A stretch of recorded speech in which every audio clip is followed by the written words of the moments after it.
कीर्ती तू अभिमान मराठी भाषेला 2,500 ते 3,000 वर्षांचा इतिहास आहे. नव्या युगाची पहाट श्वासात नवनिर्माण मराठी भाषेला नव्या पर्वत अभिजात भाषेचा दर्जा मिळाला. संकटांना देऊ मात भिडवूया झेंडा गगनात. या शिवतीर्थावरती इथे मुंबईला मोठे पंतप्रधान नरेंद्र मोदींच्या समोर मी त्यांना सांगितलं होतं माझ्या फक्त 5 गोष्टी आहेत, 5 अटी आहेत गोष्टी.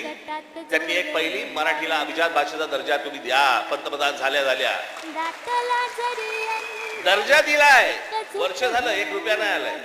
दिवा तेऊ तेज दाऊद हिंदी भाषेला म्हणजे गंमत बघा, एखाद्या भाषेला जर समजा अभिजात भाषेचा दर्जा द्यायचा असेल तर त्याला कमीत कमी